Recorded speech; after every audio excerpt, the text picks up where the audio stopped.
LoRa stands for long range, and it's a relatively new communication standard targeting low power, long range, low bitrate communication.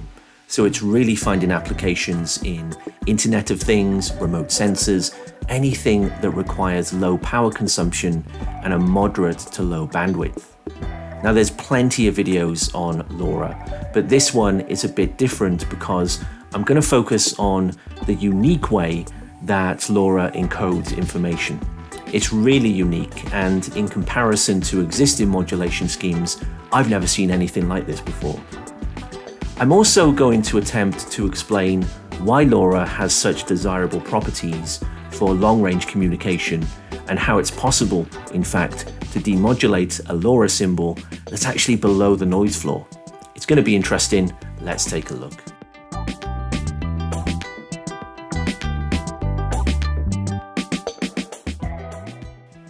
The basis for LoRa modulation is the chirp waveform. This is a waveform with a linear increase in frequency over time. We can either show this in the time domain, or we can show it as a frequency versus time plot as a straight line. But the question that puzzled me for a while was how LoRa actually encodes information into this chirp waveform. How is this possible? We know that other forms of modulation, for example phase shift keying, encodes information into the phase of a carrier wave. You can increase the number of possible phases to increase the number of bits you send per symbol. But LoRa seems fundamentally different. It's actually advertised as a spread spectrum modulation scheme, more specifically Chirp Spread Spectrum. With this kind of modulation scheme, the symbol energy is spread across a wide bandwidth. But this alone doesn't really tell us how the LoRa modulation actually works. Now, to have a digital modulation scheme, you need to have a finite number of symbols to send from the transmitter. You pick one of these symbols depending on the information you want to send, and the receiver needs to have some way to determine which of these symbols was received. Of course, this is complicated by the fact that you get attenuation and distortion to the channel, and you also get the addition of noise. All these things make it more difficult for the receiver to work out which symbol has actually been received. Now, I'll explain a bit later why LoRa is so incredible and unique. But given this simple model of a transmitter and receiver, we can see quite clearly how a frequency shift key-in or a phase shift key-in modulation scheme might operate. For example, a frequency shift key-in scheme might have 4 different frequencies, which would mean 4 possible symbols to send. Each symbol would carry 2 bits of information. If it had 8 possible frequencies, that would mean 8 possible symbols to send, with 3 bits per symbol, and so on. It's fairly easy to see how each possible symbol is different. It's just different frequencies, and in the case of phase shift keying, it's just a different phase. But what about LoRa? What are the different symbols it can send? This is where things start to get interesting. LoRa actually uses the chirp as the basis for each symbol. Now, basically, a chirp is a sinusoidal waveform which increases or decreases at a linear rate. So you can express it in the time domain, or you can show it as a straight line in a frequency versus time plot. LoRa has 2 basic varieties of these chirps. One is called an up chirp, which increases in frequency, and the other is called the down chirp, which decreases in frequency. But now we're back to the first question I asked. How can you form a set of possible symbols using only this basic chirp? Now, I'm going to turn to this really useful paper by Lorenzo Evangelista from the University of Padova in Italy. This paper is a bit mathematical, but I'm going to try to break it down and make it easy to understand, so bear with me. Now, this paper, by the way, was one of the first to properly analyze and break down what LoRa actually is. Now, if you try to do this using the official Semtech documentation, it really doesn't give much away. So for many, the way LoRa works was shrouded in mystery for a long time after it was released. So let's take a closer look at this paper. And the first thing I notice is LoRa being described as frequency shift chirp modulation, or FSCM. I actually think this is a good description of the way LoRa modulates information. And we also see that LoRa uses 2 to the power of SF symbols, where SF is the spreading factor. Spreading factor is between 7 and 12 in LoRa. So for example, if we have an SF of 7, that's 128 possible symbols we can send, or 7 bits per symbol. So here we describe the set of symbols with the term S, and there are 2 to the power of SF available symbols to send. But what do these symbols look like? We've already seen in frequency shift keying, the symbols use different frequencies. Really easy to tell the difference between them, and it's easy for a receiver to differentiate between the different symbols that have been received. But what does LoRa do? How does it use this chirp waveform to encode information? Well, luckily this paper gives us a mathematical description of how to formulate each symbol as a function of S. Now here, TS is the symbol duration, which is the time it takes to transmit one full symbol. T is the sample duration, so a symbol will be 2 to the SF times T. Now remember, we know that this is going to look something like a chirp. So it's no surprise really to see the exponential function, because that will give us a complex sinusoidal wave. Now in this video, I'm not going to reference the fact that the chirp is complex at baseband, but it is something you should keep in mind. Anyway, the argument of the exponential function contains the symbol number S, which we know varies between 0 and 127, so that's 128 symbols for a spreading factor of 7. For 8, it would be 256, and so on. Now in this case, you can think of S as the starting point, the starting frequency of the chirp waveform. Now K increments on each sample. Okay, so that increments the instantaneous frequency on each sample. Now the modulo operator makes the instantaneous frequency roll back to the lowest frequency when it reaches 2 to the power of SF. That's the bandwidth limit. Now that gives us a discontinuity, but for each value of S, we get a different waveform because this discontinuity is in a different place. So this is what the symbol would look like if we sent, for example, symbol 33 of the 128 possible symbols. Remember, this is a spreading factor of 7. You see here that 33 dictates the starting frequency. It rises at a steady rate until it gets to the bandwidth limit. Then it rolls back to the lowest frequency and starts going up again. Interestingly, we see that the end frequency of the chirp is the same as the starting frequency. So if we look at the frequency versus time plot of the LoRa transmitter, it looks like this. Now you can almost identify the sent symbol just by looking at where the discontinuity is. Now it's the job of the receiver to demodulate this and make a decision on which symbol is sent for each successive window.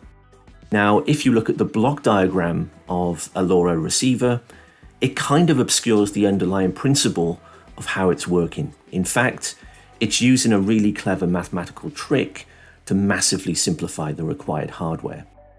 So I'm going to begin my discussion of how the receiver works in terms of the underlying principle. Then we'll explain the mathematical trick. However, for the sake of intuition, we need to understand the mathematical concept of correlation. Imagine we have 4 colors. And these colors are the 4 symbols we can send from the transmitter. Now, what if the receiver has a perfect local copy of each of these colors?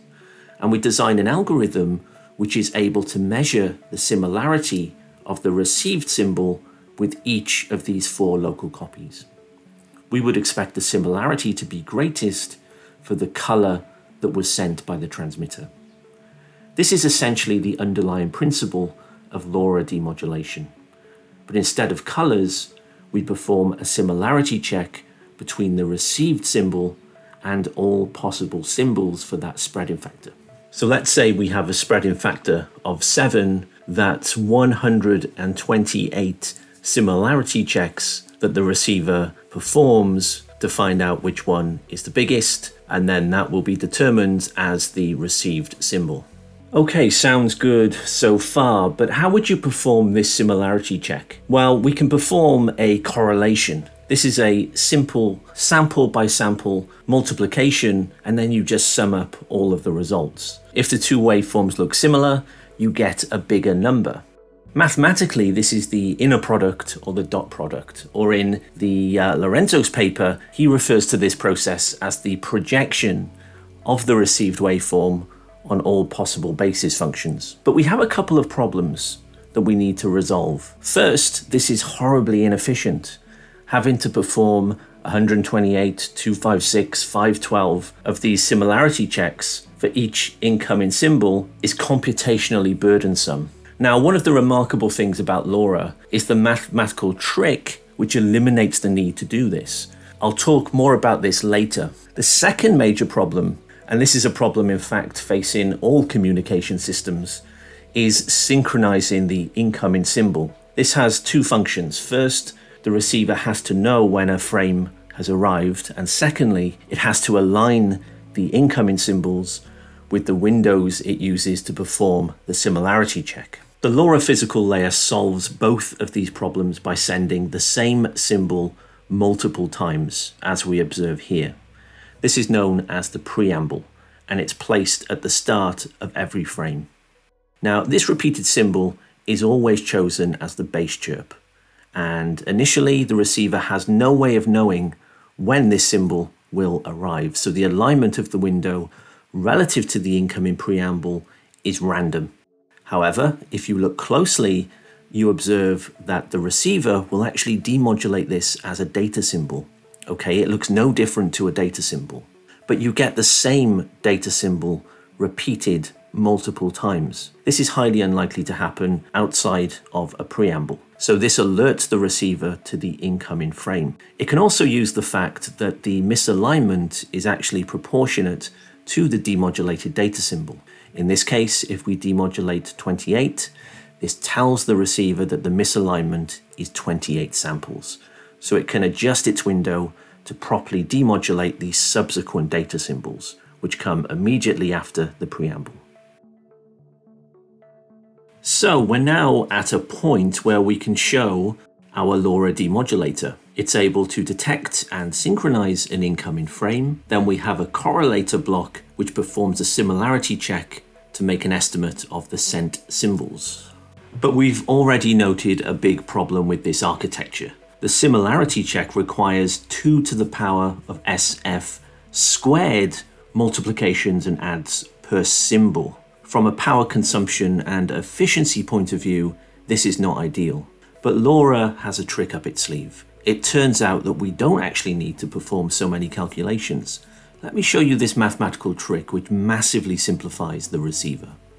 Now remember, our simple correlation-based receiver would have to perform separate similarity checks on each of the possible basis functions for that particular spreading factor. So our starting point is this equation. Now, just as an aside, we're back into the complex baseband. So we actually need to multiply by the complex conjugate of the basis symbols. Now, interestingly, the complex conjugate of an up chirp is a down chirp. So there's an easy way to convert between them. So in this case, let's focus our attention on the basis symbols, which is the second term in this equation, here called C or C asterisk, to signify that this is the conjugate of the basis symbols. Remember here that R is the received signal. And we've already derived a mathematical description of the LoRa symbol, so it's a simple modification to get the complex conjugate. It's just a minus which appears in the exponential. Now, the clever mathematical trick is to add plus k minus k in the exponential function. That, of course, has no effect on the equation, but it does allow us to separate the plus k term and bring it out into its own exponential term. And we can make a key observation at this point. This term on the left-hand side, which contains k squared, is the base down chirp. S does not appear in this term, so it's just the base down chirp. Second observation is that the term on the right-hand side, when the k's cancel, is made up of pure waves, so not chirps. these are sinusoidal. And the effect of S is to increase the frequency of the wave. So we can now think of this term as a set of sinusoidal waves of increasing frequency. And the frequency changes depending on S. So let's use this equation to build our more efficient version of the optimum receiver. Remember, this equation here is what we need to multiply the received signal by to carry out the demodulation process. We expect the output of this to be a set of numbers which represent the strength of similarity with each of the basis symbols, as we discussed previously. Now we know the first term is just the basis down chirp. So the first step in this receiver is to multiply R by this down chirp. This is known as de-chirping. The second step is to perform the correlation with the bank of frequencies that depend on S. This is actually functionally equivalent to the discrete Fourier transform, the DFT, or its computationally more efficient version, the fast Fourier transform, or the FFT. Now, hopefully you can see what we've just done. We've removed the requirement to do these horribly inefficient correlations with each chirp and replaced it with a single multiplication with the down chirp and the FFT. It's actually mathematically equivalent, and we still end up with this set of numbers which represent the similarity checks with each basis chirp, but the savings we've made mean we can build a much more efficient receiver with lower power consumption and lower hardware requirements.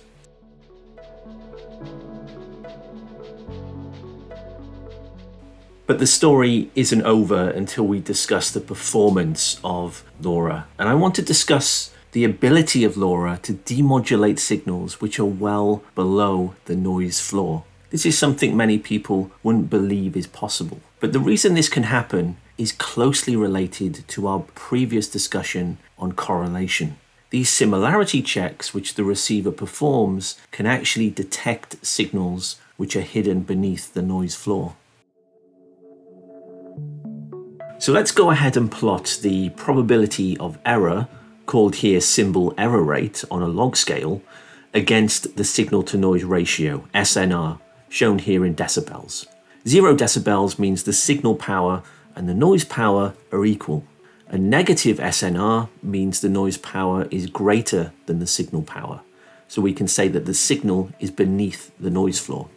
So let's plot the theoretical performance of LoRa for a spreading factor of 7. We can see that, as expected, the performance improves at higher signal-to-noise ratios. But the most striking thing about this is that you can still have decent communication at SNRs of -10 decibels. Now, the good news here is with higher spreading factors, the performance actually gets better. Remarkably, for a spreading factor of 12, we can still get good communication even at SNRs of -20 decibels. To put this into perspective, -20 decibels means the noise magnitude is 10 times greater than the signal magnitude. Now, for a spreading factor of 12, I don't actually have enough room on my scale to show what the symbol error rate is at -20 decibels. But for comparison, it's about 1 in 10 million. And if you're curious about what this actually looks like, I've shown here 0 dB, -5 dB, and 10 dB impressed on a chirp waveform. And you can see at -10 dB, the noise is completely dominating the waveform. Right, so this is the basic Matlab code that I've written. It's very, very simple. I've just got a LoRa data symbol, which is being generated here. You can change the symbol by changing the variable S at the top here. So at the moment, this will generate data symbol 33. You can change the spreading factor here. So at the moment, I've got a spreading factor of 7. And then once the data symbol is generated, it goes to the receiver, but before it gets to the receiver, we have the option to add noise. So you can see we have the additive white Gaussian noise function here in Matlab, and that will add noise to a signal to noise ratio, which is set at the top here. So at the moment, we've got -10 decibels. Now, you need to generate the bass down chirp for the receiver, and then you just need to multiply the incoming symbol, which I've called here LoRa symbol noisy because it's had noise added to it. That gets multiplied by the bass down chirp, and then you just need to perform the FFT. And that should give you the correlations as a function of S. And for a symbol of 33, we should see a big peak at 33, or it will be actually 34 in this case because DC is counted as index 1 in Matlab. So I'm able to plot actually the output of the receiver here. So this was from a previous run, so this should give you a good idea of what we're expecting to see. This big spike here is of course number 33, and you also get other peaks as well, and this is because of the noise. So that the higher the noise, the higher you should see these other peaks climb because the symbol starts to become ambiguous. And that's when you start to get a symbol error rate, which begins to climb as the signal to noise ratio gets worse. So I'm going to run this now. Before I do, just one final thing, we can actually calculate the symbol error rate at the bottom here. Okay, so we can compare this with the theoretical symbol error rates that we plotted earlier. So I'm going to click run. So it takes a few moments to initialize. And by the way, I can make this code available in the description. But you can see here the output of the receiver changes every time. And I think it's important to say with this kind of simulation, you have to run it multiple times. In this case, I'm running it 100 times. And the reason for that is because the noise is different each time.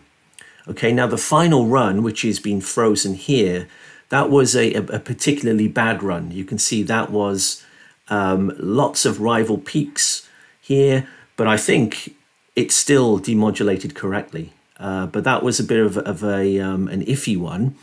But the reason you have to run this multiple times is because the noise is different every time.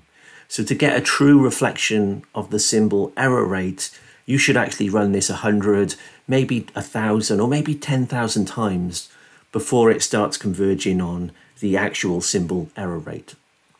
Now in this case, we got a symbol error rate of 5%, and I think that's pretty close to the theoretical symbol error rate for a spreading factor of 7. Now let's change the spreading factor to 12.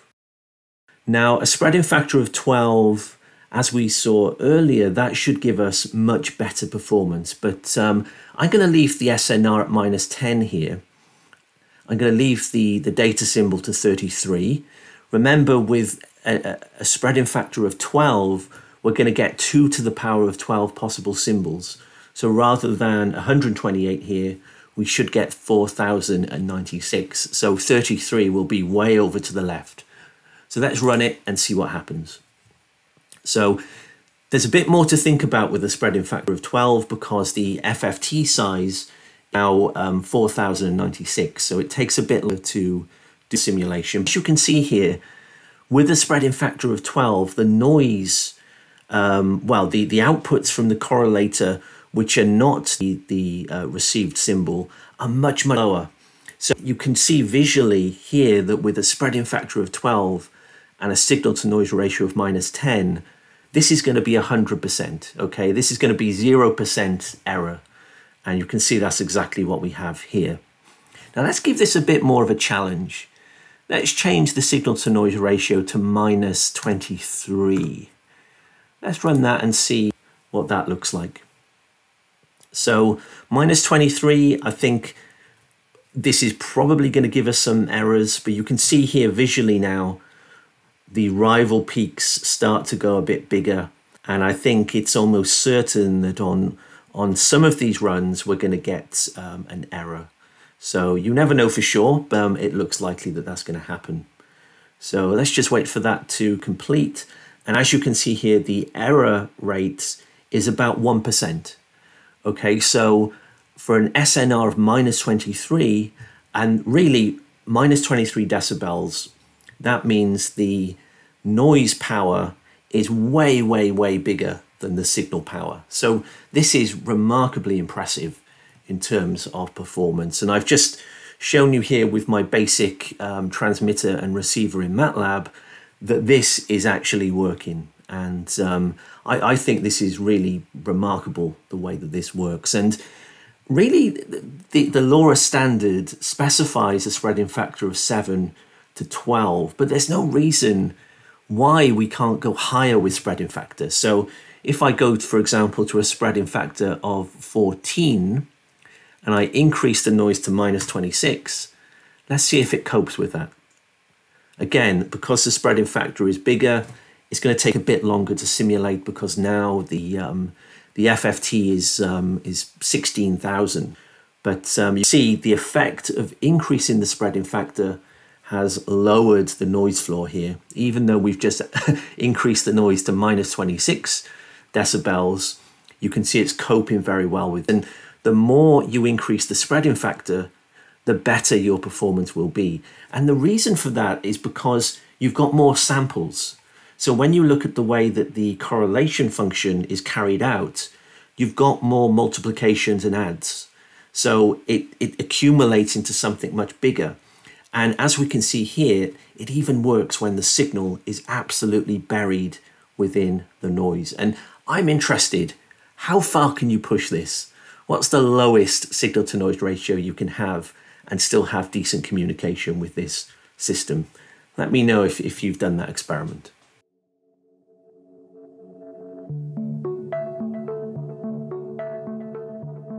Well, I think we've come to the end of this video now on LoRa. In summary, what I've tried to do is emphasize that the best way to think about LoRa is an extremely efficient way to use Chirp Spread Spectrum. And the key to its performance is to see it as a correlation-based system, which is able to detect and identify an incoming symbol, even in very noisy environments.